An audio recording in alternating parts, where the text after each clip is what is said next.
His MVP. Golf's one, right field. Forget about it. Rangers strike first. Goes after the first one. Drills a high fly ball. Left center field. This game is tied. From Javier. Seager hits a high fly ball. Deep right field. A bomb into first. Drive. It's tied.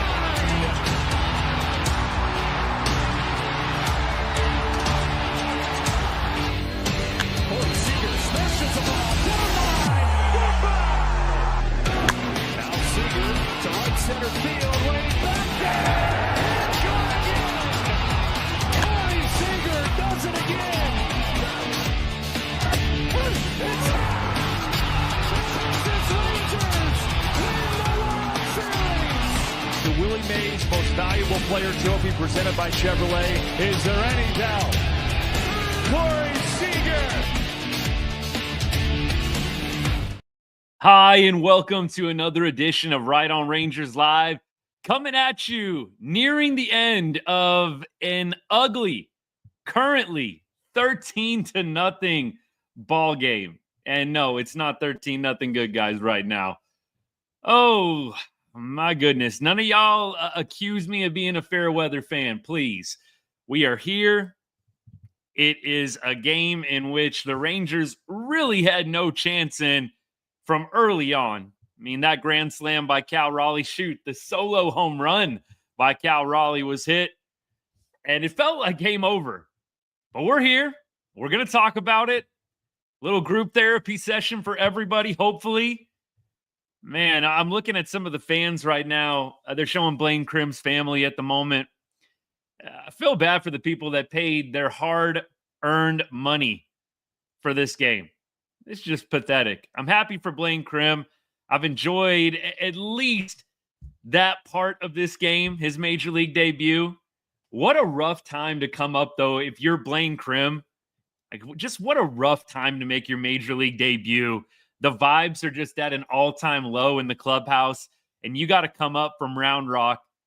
Well, I think he's having a pretty good season. I think Round Rock's actually having a decent year. And now you got to come into this environment frustrated. Everybody's pressing. You're not scoring any runs. Shoot, I hope that he can rise above. He's still looking for his first major league hit. Man, he took strike three pretty much right down the pipe there, unfortunately. I wouldn't say right down the middle, little low, but center cut, little low above the bottom of the zone. And he's getting sat down here. Tavares is up to bat now. Rangers have a grand total of 1 hit on the evening. 1 hit. Let's go. Oh, my goodness. 9 strikeouts. Crim has got 2 of them. Tavares has 2 of them. Langford has struck out a couple of times. Adolis Garcia and Marcus Semien were subbed off pretty early in this one. You can understand why. Like I said, none of y'all better accuse me of ever being a fair weather fan. Never. Never, ever. Bob, appreciate you, bud. Thanks for the sub. Yes, thank you for the sub as well. Appreciate you guys. Thank you. And everybody that's followed so far on TikTok, I appreciate you. I wish the follow could be under better circumstances, but it's 13-0. Tucker Barnhart's in the game. We're going to finish this one out. Leote hits a high fly ball to right field down the line, and it is caught in foul territory by the rookie right fielder. Thomas got his first major league hit today on a Wyatt Langford ball that I really felt he should have dove for. I don't know if y'all remember that all the way back in the second inning or something like that. Anyways, what a depressing game. Oh, hang on. Before we get too much farther, y'all know the drill here at Right on Rangers. We cover everything sports, but we put a big emphasis on all the teams we love from the great state of Texas, including the Rangers, and especially the Rangers, even when they suck during the MLB season. Thank you for choosing Right on Rangers for all of your Texas Rangers content. Drop some comments. This is a safe place. Get it all out. We'll get to all the comments, the questions along the way. I've got a number of things to get off my chest. I'm sure y'all do too. We'll make sure we get to everything tonight. it's going to be a night where I'm going to be taking a lot of y'all's comments more than anything. I'm sure that I'll work in my material along the way, but we're going to focus on y'all tonight, on the comments, on the questions. I'll bounce back and forth between YouTube and TikTok, and I'll also do a little color commentary as the game winds down. Rangers down to their final out, though, right now, so we shouldn't be in pain for too much longer. The final drive of the knife is about to go right through the chest here. Josh Smith, the 1-2 count. Let's just get to tomorrow, man. We got to flush this one out. My freaking goodness. I'm at a bit of a loss. I do have a couple of things that I definitely feel like need to get said, but at some point, it's the same old story. The team just cannot find a way to hit right now. Josh Smith might have just hit a homer, though. Looks like he did. Oh, thank goodness we don't get goose egg tonight. Smith home run, 13-1. Hey, better late than never, Josh Smith. And we love Josh Smith here at Ride on Rangers. Better late than never. Josh Smith, we've got a chance, y'all. We've got a chance. 13-1. Bottom of the ninth. Rangers down to their final strike. Josh Smith goes down, gets a hanging slider, and deposits it in the right field seats. Nice to see something positive happen tonight. Some of y'all are saying you'd rather him ended the game. Man, look, all these guys, they don't want to be hitting like this. Hopefully that can be something positive for Josh Smith headed into tomorrow. What's up to all y'all? Thanks for hanging out. Brad, what's good, man? Thanks for hanging. I don't know what Boch is really going to say on the post-game presser. I think Boch is pretty much just going to go company line. I would be shocked if you ever get a big soundbite out of him where he's angry or upset. It just has never struck me that way. By the way, we just got another base knock here. Wyatt Langford, 107-mile-an-hour line drive over the shortstop.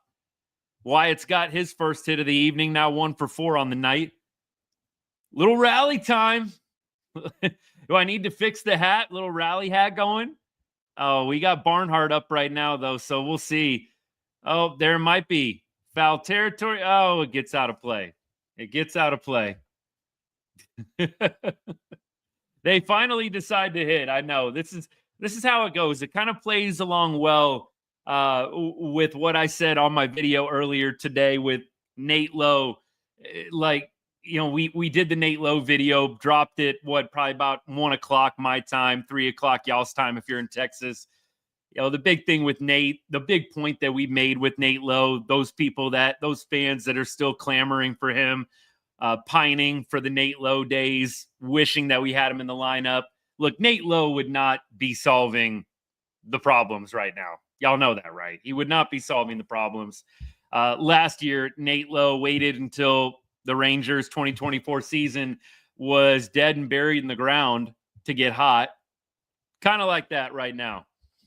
Down 13-0, now let's start putting some hits together. Can we get Garver back? What did Garver do tonight? What did Garv Sauce do tonight? Did he do anything? Oh, gosh. Shoot. Garver, I don't think would be... it wouldn't really... nothing is really going to be a crazy, awesome fix. Garver didn't even play tonight. Yeah, right now, Barnhart up to bat. And looks like he is going to take strike 3. Fitting ending, though. Fitting ending, Tucker Barnhart. It was kind of painted on the inside half there, but a pitch you should be swinging at, 2 strikes. Either way, that's ball game. Tomorrow's game, less than 24 hours away. In fact, tomorrow, what is it, a 3:05 start my time? Yep, it is coming soon. Less than 24 hours, Rangers will be back at the ballpark. Oh, man. Jack Leiter, let's talk about him. Y'all, I gotta get out of my funk right now, and we got a show to do here.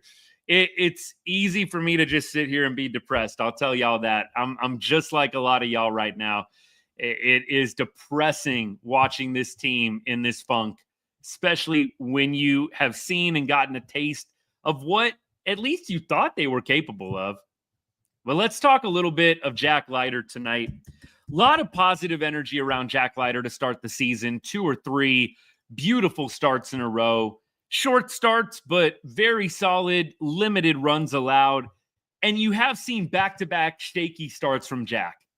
And I do think the positive, the glass half full on Jack Leiter right now is the last 2 starts have come against 2 of the best teams in baseball, right? The Giants and now the Mariners. And so I do think with Jack Leiter's last 2 starts, take it with a grain of salt. The man's pitching against 2 of the best teams in ball currently. So I don't think that I'm ready to totally sound the alarm on Jack Leiter. Don't want to be too much of a knee-jerk reaction.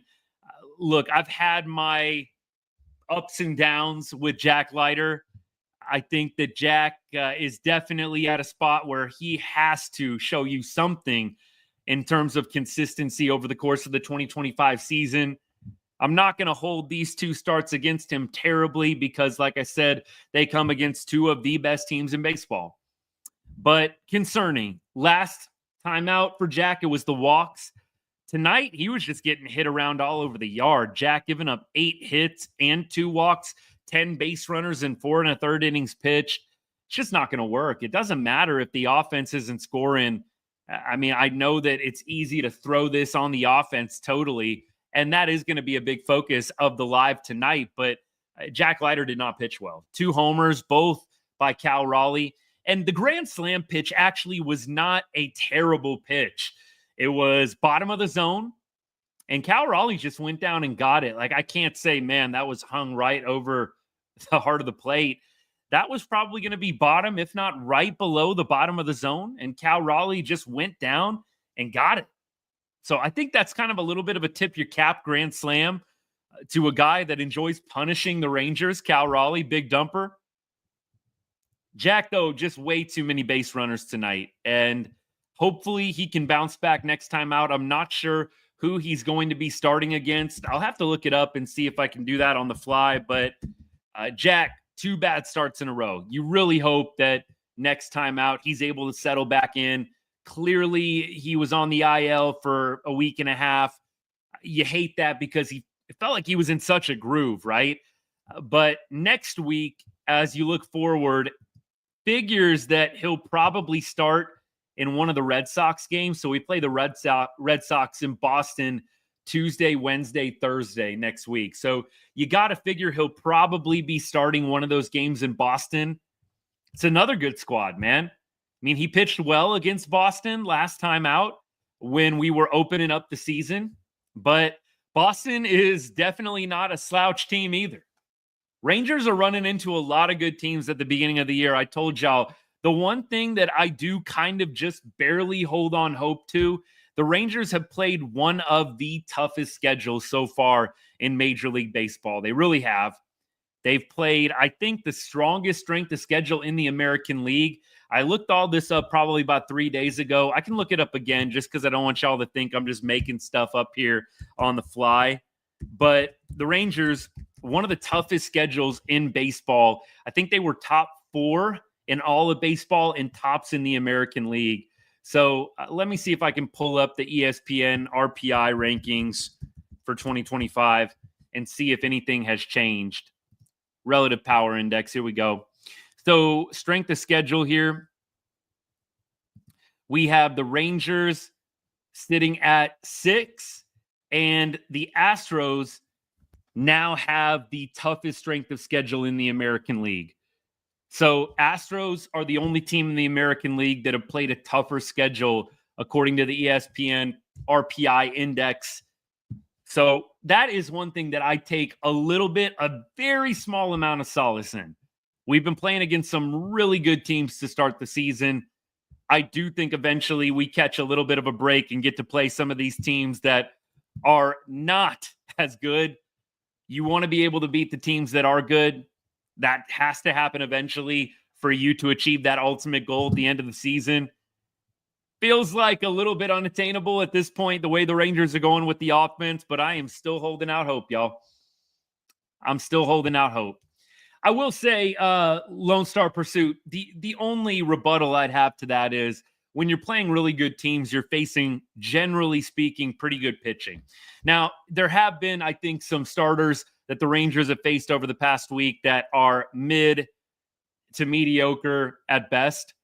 But I do think the Rangers tonight faced a really good pitcher in Brian Wu. The Mariners have a really good pitching staff collectively. So this isn't a good team for the Rangers to run into right now. I personally, just quietly, I know we didn't talk about it a lot last night, but I don't think this is a great series for the Rangers to get back on track. And that's how I felt coming into this series. That's not me saying I think they were going to get swept, but I think that this is going to be another series where maybe the Rangers win a game. Maybe it's a 3-2 ball game, a 2-1 ball game, or maybe DeGrom goes 7 or 8 scoreless on Sunday and we're able to get one win. But I don't think this is a series where the Rangers are going to score a lot of runs. I would be very, very surprised at that. So not a great series for the offense to get back on track. Just not. By the way, I feel bad for anybody buying that golden ticket. Have y'all heard about that golden ticket that the Rangers are doing?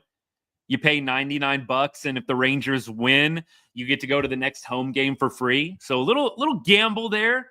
I don't think I'd be buying the golden ticket at this point. I don't know how well that promotion is going to be taking off with how badly the Rangers are playing right now. All right, I got to get back to comments here. I told y'all I'd be focusing on y'all. We got to get to it. Yeah, it is embarrassing right now, Caden. Appreciate you hanging out, buddy. There's not a whole lot of better adjectives. It's embarrassing right now. Yep. Look, one hit. Okay, we added a couple there, Eric, just to make it a little bit more respectable. We keep going. Yeah, it's got to be Cal Raleigh, player of the game. Got to be Cal Raleigh. I mean, dude hit 2 bombs. Had the game-winning RBI, right?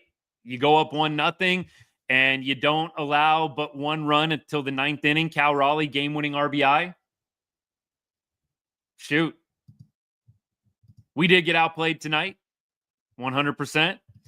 Fire the hitting coach. Fire some of the players, man. I don't think a good hitting coach is necessarily going to turn this around. I think some of these guys are just getting older, and there's not a ton that you're going to be able to do. We've got some regressing players that are on the back 9 of their careers. There's nothing really overcomplicated about it. Maybe a new pitching coach could help a little bit. I definitely know that I have defended the hitting coaches and the coaching staff a little bit. I think everybody deserves blame, just like CY came out and said. But let me be clear, I don't think that a hitting coach is going to fix some of these guys. Some of these Rangers players are on multiple hitting coaches over the past couple of years, and you haven't seen an improvement. You can argue all day long that, maybe the perfect coach for some of these guys hasn't been found yet. I think it makes a little more sense to argue that some of these guys are past their prime and probably aren't going to be producing at a super, super high level the rest of their careers. And I hate to say that about some of the players that we love from 2023, but I think it's a reality. We keep going. Adam, what's good, man? This is sad. Can't even finish a game anymore. Truly demoralized. I was watching and locked in until that grand slam. That I got to admit, that grand slam happened, and I said to my little boy, all right, dude, what do you want to watch? And I just kept up on my phone. I watched a little bit here and there, like when Blaine Crim was up. I wanted to watch his at-bats, but I watched on my phone the rest of the way, let my son take over the TV. It's kind of how I'm feeling right now. Yeah, that second homer from Raleigh, Mike, totally agreed. The second home run, that was a great piece of hitting by Cal Raleigh. Like, you tip your cap to the guy. Leiter, I mean, maybe you could argue that pitch was a little hung, but that would have hit bottom of the zone, probably maybe even a little below bottom of the zone. Raleigh just went down and get it. Dude's a grown man, called Big Dumper for a reason. He loves playing the Rangers. It was Corey Seager's brother, Kyle, for a while that was the Rangers killer. I feel like Cal Raleigh is taking over the mantle for Kyle Seager. Like, seriously. Kyle Seager, every series, it felt like he was good for multiple bombs against us. I think Kyle Seager probably had some kind of insane slash line, like 350 I don't know how many home runs and RBIs he had against us. I would love to look up those splits. In fact, why not? Might as well do that right now. Let me see if I can get those. But Cal Raleigh, he's on his way to some ungodly numbers against us. Feels like he's hitting a home run every game he plays against the Rangers. My goodness. All right, I got the Kyle Seager splits. Let's see if we can figure it out when he played Texas. Against the Rangers, 301. That's the BABIP. Only a 290 batting average. Wow. Only a 290 batting average, but 879 OPS. That's pretty good. How many homers? Let's see. 37 homers against the Rangers. 37 homers. In fact, the Rangers, Kyle Seager, the most home runs he has against a single franchise. 37 is the most homers he has against a single club, and it's us. So good. I was right on my Kyle Seager assessment. Dude freaking raked against the Rangers. That's got to be Cal Raleigh now. Yeah, our pitchers absolutely are in a tough spot, right? They know that the offense isn't playing well, and you definitely feel a little bit more pressure, 100%. And I don't think that we can totally absolve the pitchers, but I do think that you have to take that into account when you're judging them. You've got to pitch like it's a freaking playoff game, and you've got zero margin for error. I do think, Mike, we were kind of talking about this. I don't know if you were here when we started diving into this, but I do think the Leiter IL stint affected the rhythm. I do think he was on a good roll. You had the blister, and then you come back, and it hasn't quite looked the same. But I do think you can also chalk it up to you played a really good club in San Francisco, and now you're playing a really good club in Seattle. Here we go. Only the Cubs have had a tougher schedule than the Rangers. I know there's a couple of different indexes. Right now, Rangers are definitely top 5, top 2 in the American League. It's been a tough schedule, and it doesn't get any easier. We get Monday off, and then you go to Boston on Tuesday. Boston's got a good club too, even though we won 3 out of 4 against them. Adolis is having a bad year. Yeah, he is. He's not having a great year. Adolis, not in a great way right now. Batting .214 on the year. OPS well below where it should be at 654. So, Eric, yeah. A's pitching is not great. Severino, a pretty good pitcher, right? JP Sears, for whatever reason, just loves pitching against us. So, no, Ultramodern, I wouldn't consider the A's pitching to be great. I do think, I agree, and I don't know if you said this after I did, Adam, or if you said it first, but it's what I've felt for a long time. I do think Father Time is catching up with some of these guys. We keep going. Yeah. Gio, we put up a run today. The Rangers scored today. Yes, sir. Yes, sir. Yeah, Kyle, I did kind of wonder. I know when he got down to his last years, there were some questions if he was going to go to another team. But look, I think everybody thinks of Kyle Seager as a Mariner. We love the Seagers. Kyle freaking killed us whenever he played us, whether it was in Seattle or down in Arlington. It was nasty. But I like that he played all 11 years of his career in Seattle. I think that's awesome. Won a Gold Glove. Very cool. MVP finishes. Never was MVP, obviously, but had a few MVP votes here and there. Look, decent career. Not Hall of Fame, but definitely a decent career for Kyle Seager. Good 11-year career. When you get to those double-digit numbers, it starts getting impressive. All right, we keep going. I do kind of agree with Mike. The comment is there's no moves for CY to make. There's no prospect banging on the floorboards. No team's going to make a trade this early. It is, I think, as simple as this, and that's what makes it so frustrating. I know that we want to do some shakeup with the coaching. I don't think that's going to make a difference. It might make us feel better for a second. Kind of like Nico Harrison getting fired. Like, I think it's going to feel good when he does get fired for a lot of Mavs fans. But then what? Right? Then what? You've still got a team that you don't like as much as when Luka was on it. And I think in this case, You fire Veal, you fire Ecker. It feels good for a second. Then what? You've still got these players that are regressing and getting older and don't necessarily know if a better hitting coach is going to fix anything. TikTok, let me get back to y'all right now. Appreciate all y'all hanging out, being patient. I know y'all got a lot to say. Whoa, y'all definitely got a lot to say. I had to scroll back like forever. Yeah, look, we'll try and get it back tomorrow. Cowboy fan, I'm with you. I think the hitting coaches might be gone. I think there might be a situation where this continues and they are getting the heave-ho in the middle of the season. That is interesting, Michael. Ever since Bochy sat Wyatt down for a day, he's been cold. I know that Boch, and maybe I shouldn't just say Boch, but the coaching staff is really big on giving guys these day breathers. I'm just not a big fan of it, especially with some of the younger guys. But I know, for example, Wyatt Langford, Josh Smith, like a little beat up, right? But I don't love all the days off. I know that they're trying to maintenance some of these guys, but I don't like it either. It is interesting. Ever since they sat Wyatt down, he hadn't looked as hot. Garrett, time for a beer.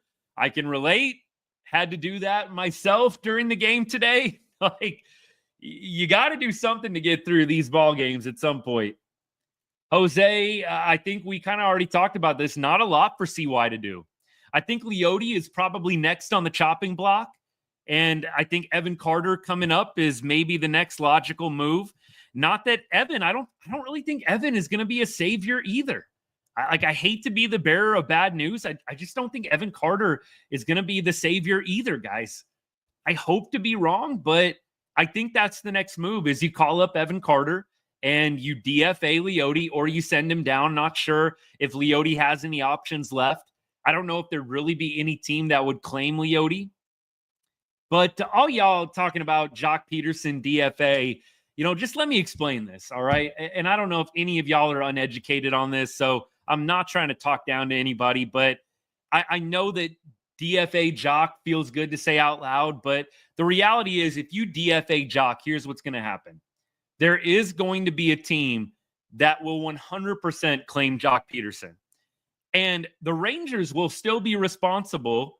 The Rangers, I think, will still end up being on the hook for some of that money, one way or another. Maybe I don't even think. Actually, I'm thinking about trade. I'm thinking about the waivers after the trade deadline. I think so. Somebody would have to pick up his salary. Maybe you would have a situation where he cleared waivers because nobody wants to take on the $18.5 million. But if somebody picks him up, I mean, I don't know if anyone would really want to take a flyer on that 18.5. I don't really think there's much of a point.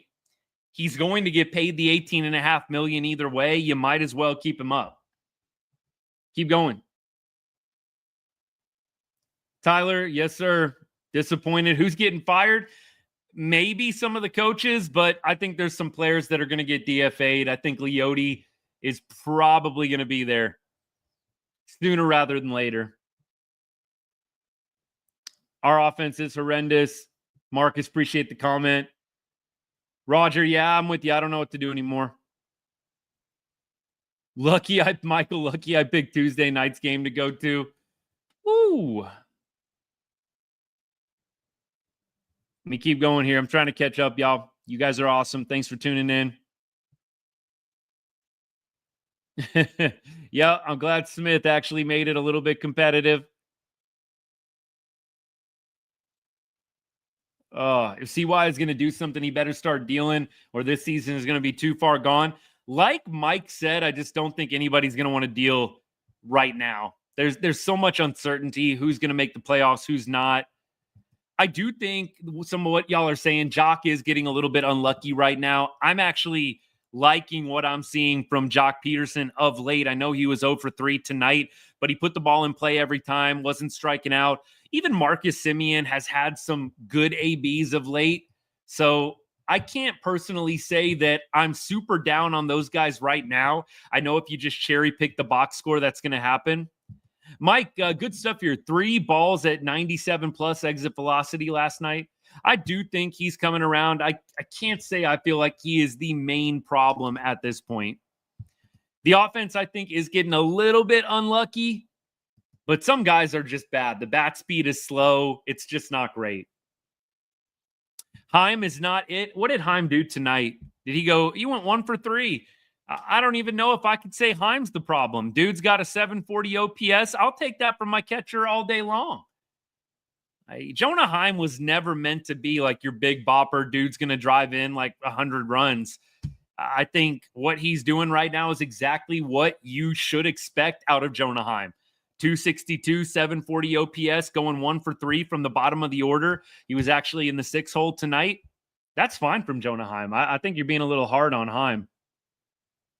Did they confirm Seager for tomorrow? Garrett, I don't know if they confirmed it, but that has been the reporting almost all week long is Saturday. Ever since Wednesday, I want to say most people projected Saturday. They showed him taking hacks, BP against some minor leaguers before the game today. I think he did the same thing yesterday. So I think the green light is going to be for tomorrow.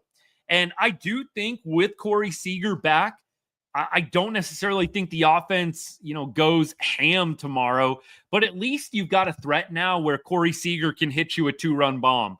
Corey Seager can get you a solo shot, and maybe you get fortunate in a DeGrom or a Valdi start and you win 2-1, 1-0, 3-2. So I do think Corey Seager provides you with that. He does give you that threat to go deep, and maybe he wins you a ball game in that way, but it will be nice to see Corey back in the lineup. We keep going. Yeah, I can't say season is over, Bo, but it's not looking good right now. Chuck, what's up, man? Yeah, this can't, you feel like this just can't continue on, but somehow it keeps on continuing. Oh, my goodness.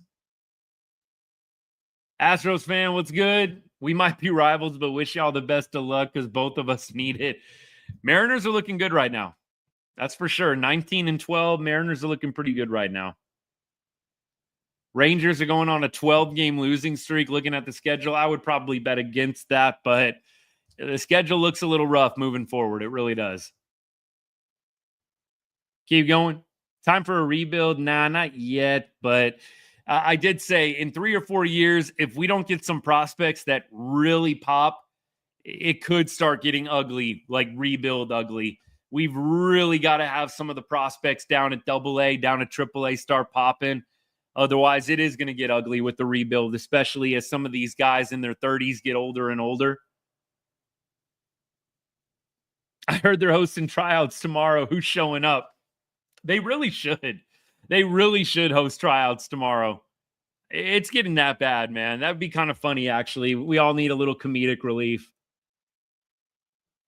Keep going. Thoughts on Jack Leiter? Already kind of shared them. He's gone up against 2 really good teams back to back. I'm trying to take it with a grain of salt. Way too many base runners, too many walks. So Jack, definitely hoping he bounces back, but he's got Boston next time out. That's not necessarily a super easy team to bounce back against. Keep going. Excuse me. Woo! I'm allergic to this Rangers' terrible offense, I think. Let me keep going. Berger already got sent down. Curious who else is getting sent down. I think it's probably going to be Tavares. Leote goes 0 for 3 with 2 Ks tonight. And let me just say a little bit about the Leote situation. For me, it's kind of ridiculous that Dustin Harris is not getting starts over Leote. What is the point of having Dustin Harris up on the big league club if you're not going to give him the center field start in a game like tonight? I know Leote's been hitting the ball a little bit of late, but I really don't get sitting Dustin Harris on the bench. He could be starting in AAA right now. So it's frustrating to me how they're handling Dustin Harris. I know that's maybe the least of our problems, but we break everything down on the show.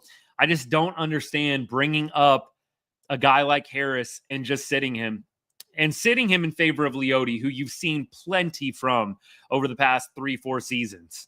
So I'm really hopeful that they will either send Dustin Harris down, which honestly, that might be the play. They might send Harris down and bring up Carter.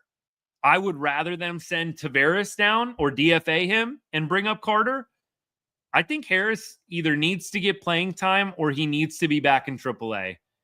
Does a young guy like him no good to be on the Pine Pony in games where he very obviously should be starting? Like there's a righty up pitching Brian Wu tonight. Dustin Harris is a left-handed hitter. There's no reason Harris shouldn't be in the game. Otherwise, get him the playing time. All right.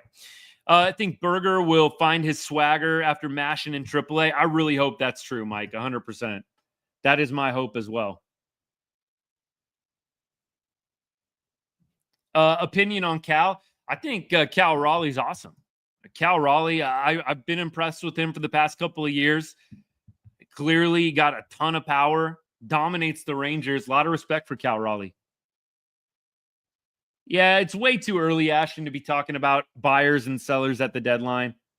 Appreciate the follows, by the way. Our hitting coach is a 30-something-year-old who never made it to the minors. Yeah, look, Justin Veal, regardless of what he did, I am a big fan of you don't necessarily need to be a Hall of Famer batter, a Hall of Famer player in order to be a decent coach. And I speak from personal experience, knowing a lot of guys in the sport, in baseball, in college, didn't necessarily play at the highest level, but are really good coaches. But I'll say this, when you're not going well and you're the hitting coach and you also don't have a ton of experience, it is super easy, low-hanging fruit. Never made it to the majors. Veal was in the minors, yeah. What prospects we could get for some of our guys if we do sell? You would probably be able to get some decent prospects for some of the players. I mean, I don't know who exactly you'd be thinking of selling. I mean, you have some players that are controllable. I think a guy like John Gray would be a pretty obvious sell. I think the Rangers maybe even should think about selling John Gray, even if they're not truly sellers. John Gray's making $13 million. He's on the last year of his deal. They might trade John Gray and a couple of these guys anyways. But I don't think that it's going to be a big fire sale. It'd have to get pretty ugly for that to happen with Texas. Appreciate the follows, man. We did not hit a ball into the outfield until the fourth inning. Oh, it gets uglier and uglier the more I read. Can the ball boy hit tomorrow? He has a better shot of getting a hit than our lineup. This is gold. I do hope Seager can bring some life too, Brad, 100%. How early do we consider a fire sale? It would have to be pretty bad. The Rangers would have to drop like 15 straight and be 16-32. Like it would have to be really bad for you to consider selling this early before even June hits. Kenny, good game, man. Davis, disagree. Look, I love Nate Lowe. A lot of y'all probably saw the video I put out today on Nate Lowe. If not, you can go check it out. It's posted on every social. I love Nate Lowe, like the World Series parade vibes, clubhouse guy, awesome teammate, love it. But Nate Lowe did not perform when the Rangers needed it the most. He really wasn't particularly good in the 2023 run. He was not good in the World Series.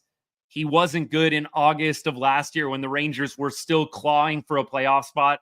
Like last August, believe it or not, the Rangers were within striking distance, and Nate Lowe had a 597 OPS when we needed him most. And then in September, when we were all but eliminated, dude decided to start raking. I don't miss Nate Lowe at all.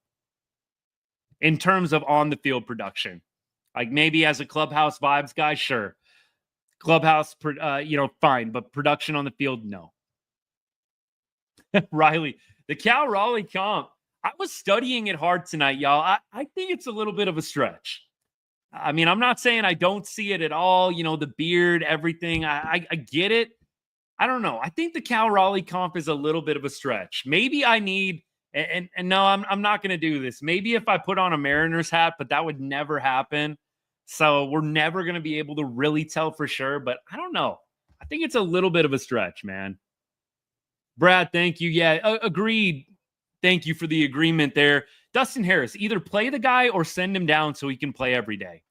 There's no reason to have Dustin Harris up on the club for depth. I mean, a guy like Jonathan Ornelas, I don't think anybody really envisions Ornelas being the shortstop or third baseman of the future. We all kind of know what Ornelas can be, but there's a lot of outfield potential for some of these guys. Doley's not going to be around forever. Leote has already worn out his welcome, in my opinion. Justin Harris has a legitimate shot to be a contributor in the future. Let the guy play. Leadership is lacking. Holmes by Warren, appreciate you. Offense is embarrassing. Totally agree. Rockies and Astros series should be easy. Is that who the Astros are playing right now? I sure wish we could run into the Rockies. Man, they would probably look pretty good against us, though. Like, I'm not even going to lie. The Rockies would probably look like a pretty competitive team playing the Rangers right now. By the way, since we're bringing up the Astros lost to the White Sox today. Wow. That made me feel a little bit better. There you go, Rangers Nation. Astros lose 7-3 today to the White Sox. Hello. The A's beat the Marlins 6-1. A's are 18-15 now. I told y'all the A's were going to be like sneaky good. Like, I don't think they're making the playoffs. I think they're going to fade eventually, but I think they're going to hang around 500 all year long. I know they're playing the Marlins. I'm not trying to hype them up or gas them up for no reason, but I just think they're going to be a team that hangs around 500 all year. Tigers, Angels are tied 1-1. Mike Trout to the IL. So, look, at least the Stros lose. Stros drop to 16-15. Rangers 16-17. They fall below 500 for the first time since what? Opening day? Painful. Keep going. Rangers bats are as bad as Javier Baez. Nice. Leote, no options. That's what I figured. So it's a DFA. It's a DFA for Leote, which I don't see a lot of teams claiming him, but maybe there's somebody that really loves the Leote tape. Hey, we could fix this guy. We could make him more consistent. Go for it. Magic Mike, do you think Seager coming back is going to help? I do trust CUI. I definitely trust Chris Young. But there's only so much he can do. Like Mike was saying, Mike, if you're still hanging out, appreciate you, by the way, all the comments tonight. Like he was saying, I know y'all can't see the YouTube comments, but there's only so much that CY can do. Only so much. I don't know. Where's the best place to look up how many options a guy has left? I can't always find it easily. I would think Baseball Ref would have it. But let me see if I can just look up Leote Taveras options remaining and see if there's a website that pulls it up easy. Leote Taveras has 0 options remaining. This is AI Google overview, by the way, so take it with a grain of salt. But AI is telling me that 0 minor league options remaining. So he's not eligible to get sent down without being outrighted. There you go. Fangraph does it? Okay, cool. I'm going to remember Fangraph in the future. Holly, appreciate it. Trent, appreciate it. Yeah, so Leote is going to be a DFA. If you don't have him claimed by anybody, maybe he goes to AAA. I kind of have a feeling somebody's going to bite on Leote if you DFA him. Like, there's always a team that sees a guy as a project. Hey, he's fast. He's got a little pop. Let's take a flyer on him.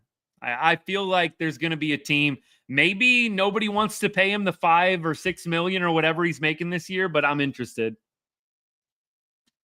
I do think they're getting ready to call up Evan Carter. Yes, I do. Tim, appreciate you tuning in. I do think Evan Carter is going to be up sooner rather than later.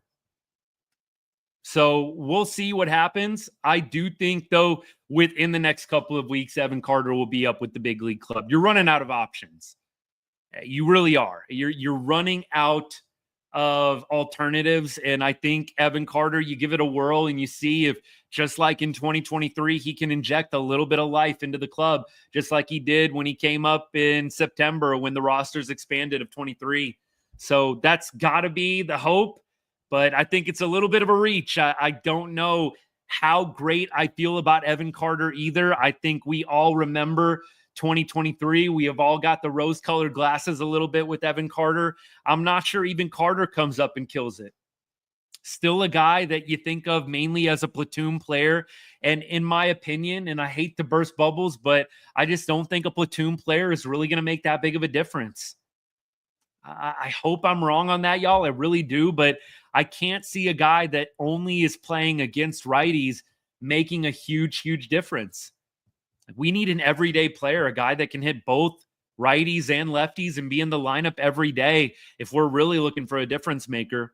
I'm not saying Evan Carter is going to have zero impact, but I am saying with a guy who only bats against righties, how much of an impact can you really have? Unless you go through a string of a couple of weeks, 2 or 3 weeks with all righty starters, which I think the book is kind of going to get out on the Rangers. And I think you already kind of saw the A's try and do it. Maybe I'm wrong on this, but it felt like the A's were trying to stack lefties against us. Last year, I thought that teams tried to stack lefties against us as well. I really wouldn't be surprised if more teams try and do it, because when you pitch a lefty against us, you get Jock Peterson out of the lineup. Don't laugh. You get Jock Peterson out of the lineup. And then you also have Kevin Pillar in the lineup. I don't particularly think Kevin Pillar is a great hitter at this point in his career.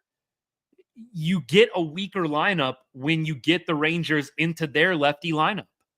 And so I think personally, it's going to take a guy that plays every day and hits well a majority of those days to really make a difference.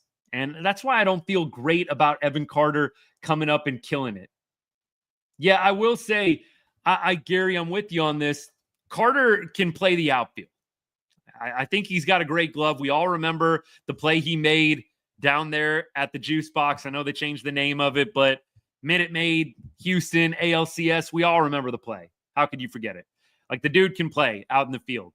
But at the same time, Gary, I know you're really big on this. Like with Jock Peterson, Gary, and I know a few of you others out there didn't love the Jock Peterson signing because you're basically paying $18.5 million to a bona fide platoon player. And that is what Jock Peterson is. He only plays against righties. And that's kind of what Evan Carter would be at this point. He has one hit this entire season against lefties, and I think he got it a couple nights ago. So that's why I just don't know if Evan is really going to come up and make that big of an impact, because you're only going to see him against right-handers. We keep going. Hey, Big Game James, congrats on the win, my friend. Look, Mariners, I think y'all might have solved the offensive issues from last year. I do think the Mariners might be onto something. Maybe they needed a little offseason reset. It's a long season, but the Mariners have the pitching, man. If the offense is clicking for Seattle, it's going to get scary. Like that could be a really, really good team. That was their huge problem last year, is they had one of the worst offenses, one of the lowest batting averages, the lowest batting average in the league for a long time. You have this incredible pitching staff, and then you have this terrible offense. If the Mariners have figured out the offensive side of the ball, look out. They're going to be a scary team. It's a long season. It's 162 games for a reason. We'll see if they fade or if they regress a little bit over the course of the year. But how can you not like what you're seeing if you're a Mariners fan, right?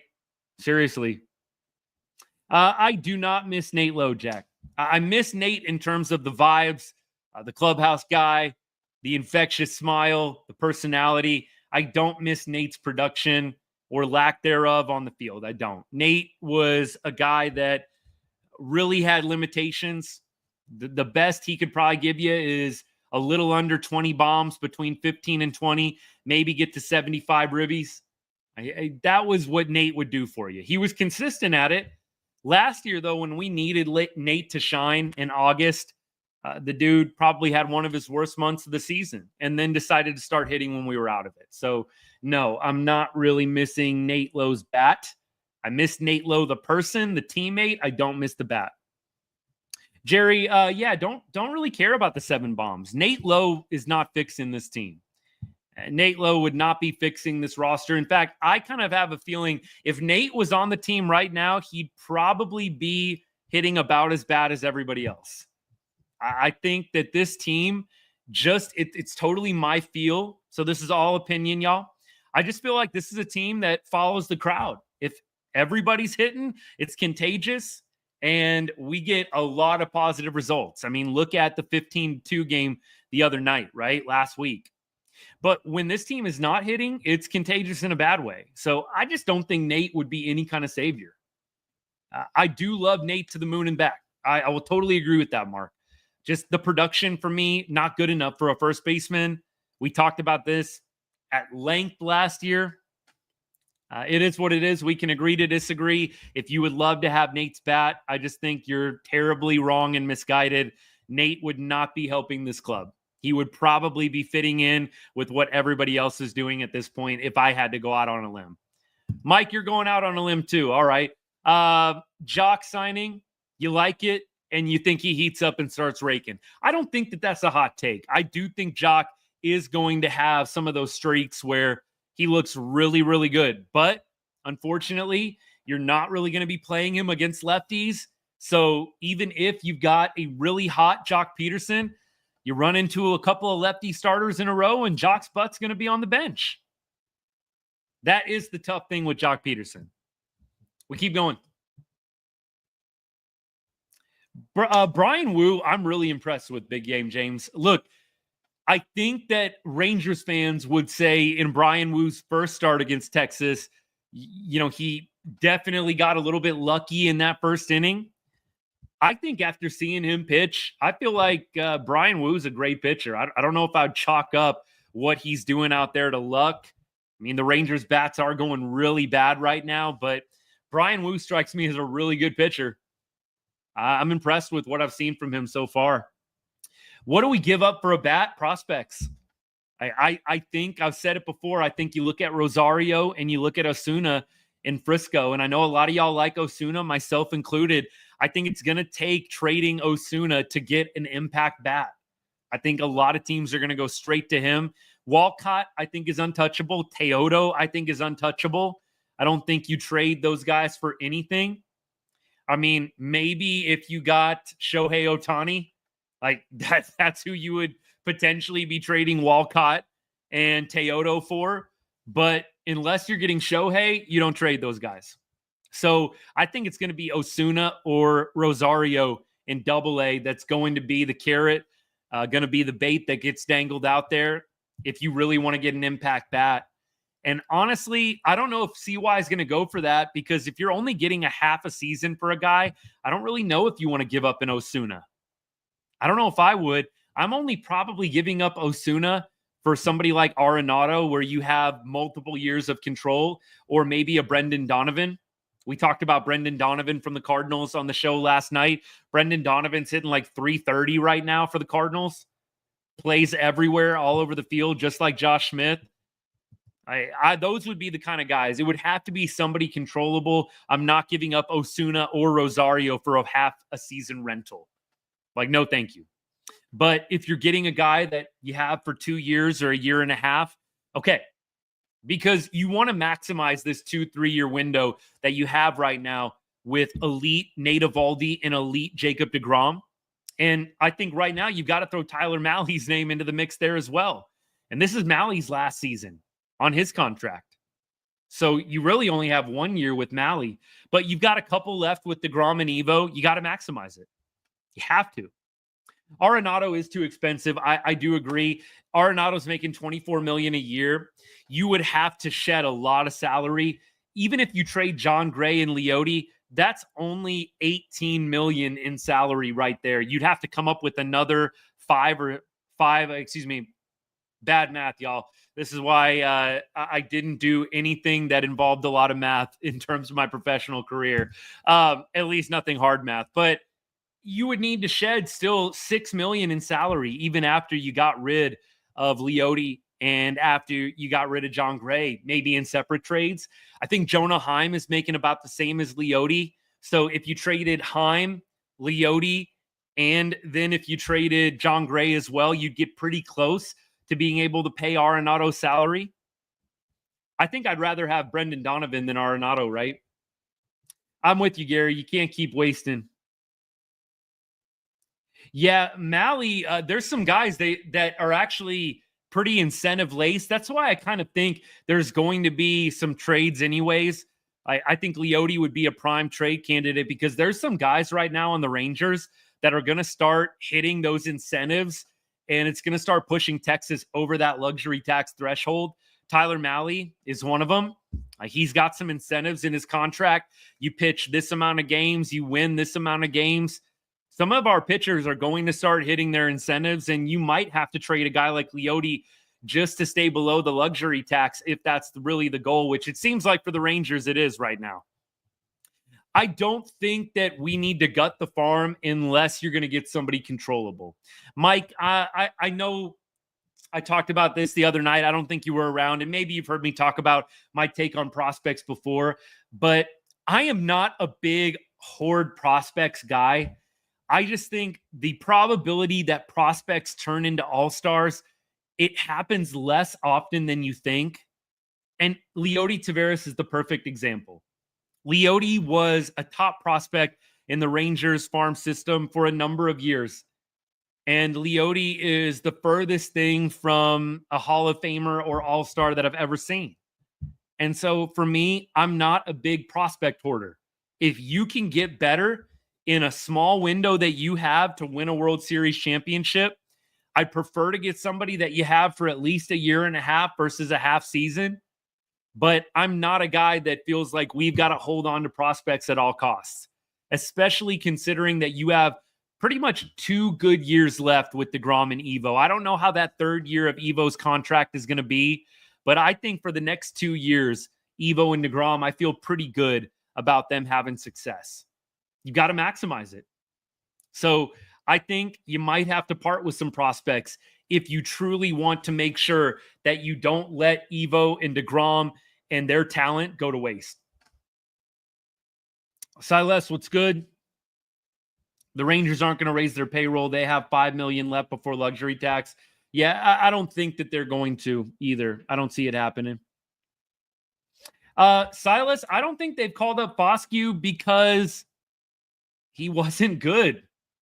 Like, Foscue was terrible last year. And if they haven't called him up yet, clearly they don't feel like he's going to come up and do much. I mean, we have to remember, before Jock Peterson, Foscue held the club record for most ABs without a hit at 39. I can't say that I want to see Justin Foscue up with the big league club at all. No thank you at this point. I do think at this point, Berger getting optioned down, I don't mind the move. He's got years left, club control. So I think it's fine. Jock Peterson, you can't send down. You just have to DFA him. And maybe he would clear, because I don't think there's anybody that wants to take on $18.5 million. So maybe there is an argument you DFA Jock Peterson and he would clear. But then I think he can opt for free agency if he wants, right? I don't know. I'm not sure exactly how it works 100%. I think he can reject the assignment and opt for free agency, or you can take the assignment and you're still getting paid $18.5 million. I think that's how it works. If Jock clears, he can reject AAA, but then you become a straight up free agent, and I don't think he gets the 18.5. So maybe that is going to be in the cards eventually, but that seems like a last resort option and not an option the Rangers are going to pursue until maybe the summertime. But I actually think Jock is hitting better and showing signs of life. So not a move that I want to see happen. Justin, enjoy the win. Texas bro, appreciate the follow. Thank you, sir. Harris definitely better than Foscue. Like I said, Dustin Harris needs to be playing every day right now. Why are you playing Leote over Dustin Harris? I do not get it. We'll see what happens. I don't know, man. I appreciate the comment, by the way. Thank you so much for tuning in. Everybody's welcome on the show. We have a bunch of really, really good people that are Mariners fans that swing by. A few of y'all on TikTok, a few of y'all on YouTube. Love y'all. I like pretty much fans from every team, and it's fun talking ball. It's fun to have the opposite perspective, too. So, look, Castillo, Evans, I think we might be able to get to Evans. And with DeGrom pitching on Sunday against Evans, I like the Rangers' chances on Sunday. I can't say I feel great about Castillo. He feels like he's either super dominant or a little bit wild and hittable. So I personally feel better about Sunday than I do tomorrow. Tomorrow, I believe we're pitching Patrick Corbin, who has been solid, but at the same time, it's not like he's been shut down. Corbin's good for like 5 innings, 2 earned runs almost every time, it feels like. Feels like that's his stat line. Like 5 innings, 1 or 2 earned runs. I think that's what you're probably going to get from Corbin tomorrow. I think tomorrow I'll write him down for 5 innings, 3 earned runs, which honestly should be good enough to win you a ball game. If you can get 5 innings, 3 earned runs from Patrick Corbin, I'll take that 100%. Keep going. Evan Carter, big dog. For me, Evan Carter might come up and provide a spark, but I already kind of said it. I'll say it in short. With Evan Carter basically being a platoon player, I just don't know how good I feel about him coming up and being any kind of savior for the offense. Like the savior for the offense has to be a guy that can play every day. And Evan Carter is not that guy right now. Kevin, what's good, man? If I had $1 for every time that a Cal Raleigh comp came my way, I would begin to be a very rich man. A very, very rich man. Yep, just got done hitting the 2 bombs at Globe Life. Figured I'd pop on the live real quick. But throw on a Rangers hat just to be funny. Appreciate y'all. Do I think Bochy is too soft on the team? Bochy is just tight-lipped, man. You don't get a lot out of him. I don't know what he's doing behind closed doors. I'd imagine he is frustrated as all get out. But for me, Bochy, I'm going to trust him. He's got the pedigree. He's got the accomplishments. I don't want to sit around and second guess his ability to manage this team in terms of, those intangibles. But I definitely think that he has got one of his biggest challenges of his career with this crew right now. You're spending a lot of money on a lot of these players, and you're just not getting the production. Yeah, I do think that you would like to see the owners go over the luxury tax threshold for these next couple of years. Go over, pay the luxury tax. As long as you have DeGrom and Evo under contract, I'd be willing to pay the luxury tax.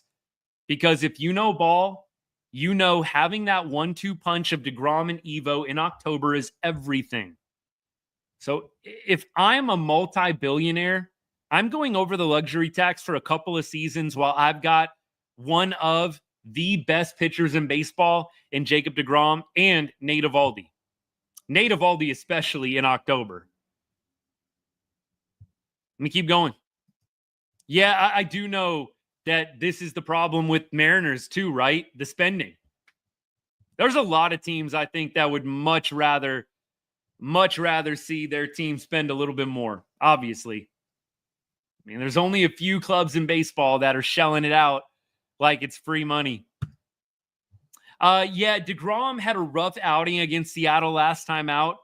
I think he's going to bounce back. I think DeGrom, the first few starts, and Seattle caught DeGrom right at the beginning of the season.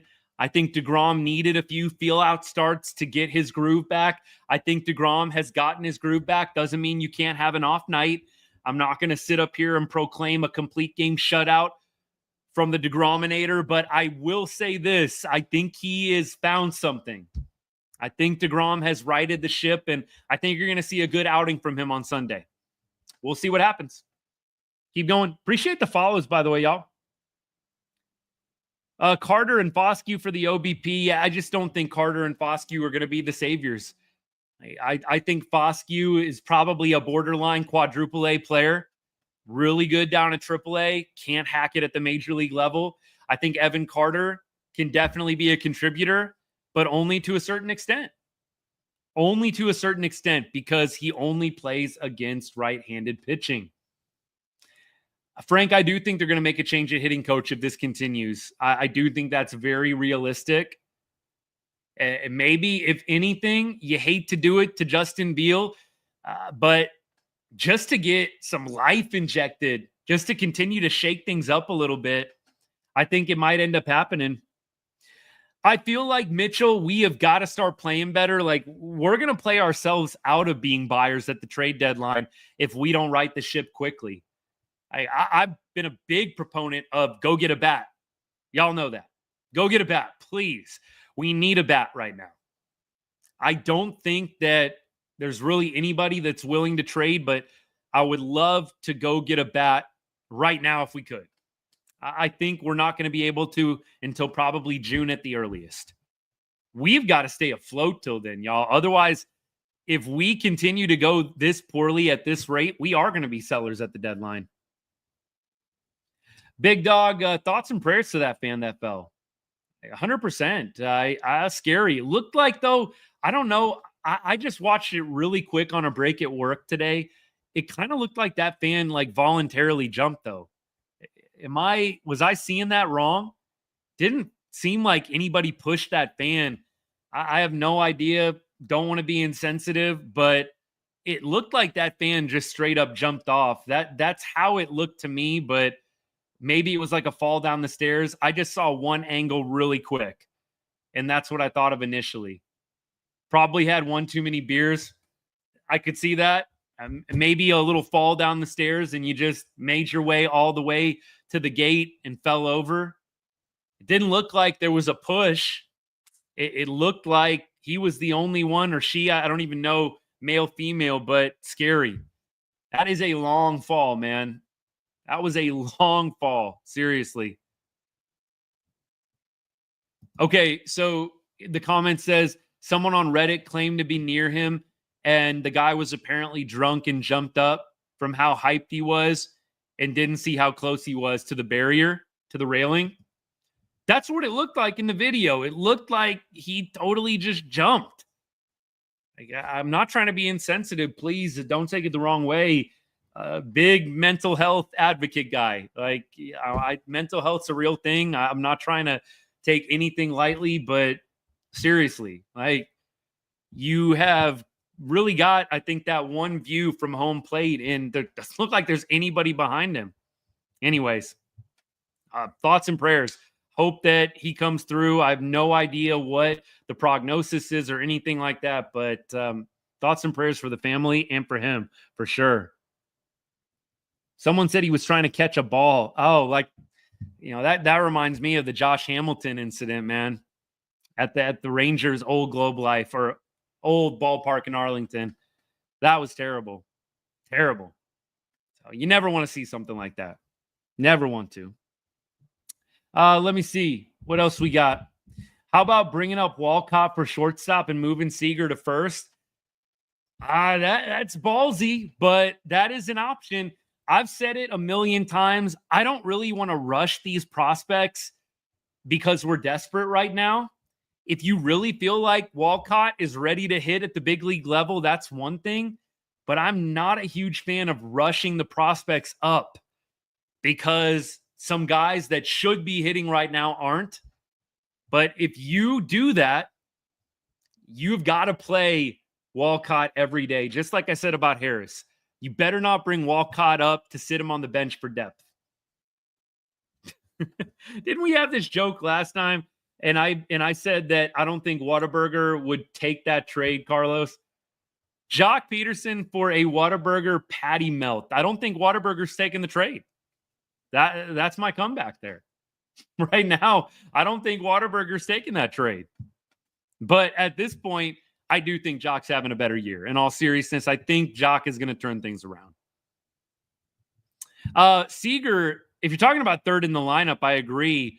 I don't think Siegs at third base is where it's at. I think first base feels a lot more of a natural move for him.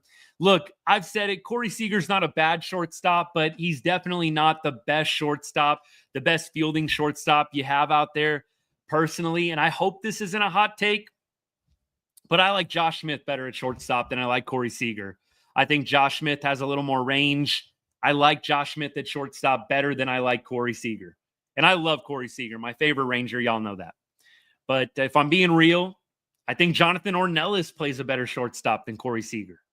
I don't think Corey is terrible. I actually think that he's pretty decent at short. I just think Jonathan Ornelas and Josh Smith, to their credit, better with the glove. And I'm not saying play Ornelas over Seager. Don't get it twisted. I mean, Josh Smith is a staple in the lineup already. I'd rather have Smitty out there at shortstop than Siegs. I feel like Siegs, the range isn't quite what it used to be. He's a guy that's injury prone already. Might be nice to move him to a spot where you're DHing him a little bit more, maybe playing him a little bit at first. First base, you're pretty active too, to be honest. Like at first base, you don't realize how much those first basemen are running around. You're trailing the base runner on a double. You know, you're running over to first base constantly to cover the bag. There's a lot of activity over at first base. I think Seager is probably primed to be more of a DH type. We'll see what ends up happening. Keep going. Carlos, I think they're going to do that. I just don't think we need to get our expectations up too high. I don't think Evan Carter is going to come up and be a little savior. I know he was our little savior in 2023. I just don't think it's going to happen this year with a guy that only plays against righties. Mike, yes, sir. Appreciate you stopping by. We're about to wrap things up anyways. I sure hope we give Corbin some run support as well, my friend. Hey, come back tomorrow or at some point this weekend. Loved having you on tonight, man. Thank you. What's more unreliable, the Texas power grid or the Rangers offense? Power grid can be a little inconsistent. I think it is the Rangers offense, though, by far. The OBP would be nice. I just don't think Foscue and Carter are necessarily going to bring it. It is an entire different ball game when you're up at the big leagues versus AAA. I wish I was as glass half full on Foscue and Evan Carter as you are, Carlos, but I'm just not at this point. Do I think that we could either get Trout or work ever? Possibly. Keep going. Ahmed, though, is out. Ahmed got DFA'd, so he's gone. The Razorbacks just beat the Longhorns to take 2 out of 3. Boo. Razorbacks, I told y'all. I actually like the Razorbacks. One of my best friends ever, all time, big Razorbacks fan. So I've always kind of cheered for the Razorbacks, especially when they were in the SEC and the Longhorns were in the Big 12. Even now, Razorbacks, Longhorns still in the SEC together. It's not a super big rivalry to me. It's actually one of those where I'm like, man, I don't like having to cheer. I find myself not cheering as hard when we're playing the Razorbacks. I know that that's probably sacrilegious for some of the old school UT Texas Longhorns fans, and I'm a big Longhorns fan, but the juice isn't there for me in that series for whatever reason. I think it's a great series. Don't take it the wrong way. I'm just saying for me personally, it kind of pulls at the heartstrings a little bit. I really like cheering for Arkansas and Texas, obviously my favorite team, but what a great series. Those are probably going to be 2 of the teams in Omaha, if I had to guess, at the end of this year in June. You think CY makes a trade in May, Justin? I'm just not sure. I think it's going to be more in June if I had to guess. What would it take to get Trout? Hopefully not too much. The dude's always hurt, and you would think that the Angels would love to dump a little bit of that salary. I really can't imagine you would have to give up anything crazy for Mike Trout. I don't think the Angels are going to trade him in division, though. Any trade propositions welcome, by the way, on the show. Y'all know I'll throw out different trade ideas. Trout, he would be solid. It's just keeping him on the field. And we already kind of have some guys like Corey Seager that aren't on the field a ton. That would be my hesitation. But I think the Angels would probably love to dump that salary at some point. In fact, I think they should have probably tried to trade him by now. He must really want to stay there. I don't know if he has a no trade or not, but anyways. Trade for Tatis. I would love if they traded for Fernando Tatis, but I don't think that's happening. I don't think San Diego's taking that phone call. He could DH if you move Berger and first base Jock. Yeah, possibility. Again, with Trout, it's just keeping him on the field and taking on his salary. Trout's making a ton of money, and the Rangers ownership doesn't want to go over the luxury tax. So you would have to really make LA pay a ton of Trout's salary in order to make that work. Would I trade Walcott, Leiter, Foscue, Moore, and Santos for Tatis? I would trade all those guys for Bobby Witt for sure. 100%. I would trade all those guys for Bobby Witt. I'd probably trade all those guys for Tatis as well. Yep. But I'm not prospect hoarder. Like, I'm not a guy that's wanting to hoard prospects forever and ever. So yes, for Fernando Tatis or Bobby Witt Jr., I probably would trade those prospects. But those teams would never do that deal. Tomorrow, let's talk about tomorrow's game. I got to get off the live. I've been going long enough, y'all, over an hour already. Let's see how the Rangers hit against Castillo. So we've got Garcia, 4 for 14. No RBI, no homers. Jonah Heim, 2 for 5, 3 RBI. Josh Young, 1 for 7. Wyatt Langford, 1 for 4 in his career against Castillo. Jock Peterson, 3 for 11 with a home run against Castillo in his career. Kevin Pillar won't play tomorrow. At least I wouldn't expect him to. Marcus Semien, looks like 4 for 13. 4 for 13, 5 for 13 with the homer. Josh Smith is 3 for 4 with the homer against Castillo. Might be good to pound those Josh Smith props tomorrow. My goodness. Dude's got a 2.75 OPS against Castillo. And then Taveras. He is 2 for 7 with an RBI. On the other side, against Corbin, Arozarena, 4 for 9 with 2 RBI. Crawford, 0 for 6 in his career. Garv Sauce, 2 for 7. Mastroboni, 1 for 2. Polanco, 4 for 5 with a home run. Maybe stay away from him. J-Rod, 1 for 6 with a bomb. Solano, 2 for 13. Rowdy Tellez, 0 for 5. So you've got Big Dumper, Raleigh, no ABs. And you've got a few other guys, Thomas, no ABs. So pretty small sample size, really, for the Mariners against Corbin. Only one player with more than 10 career ABs against Patrick Corbin on the Mariners.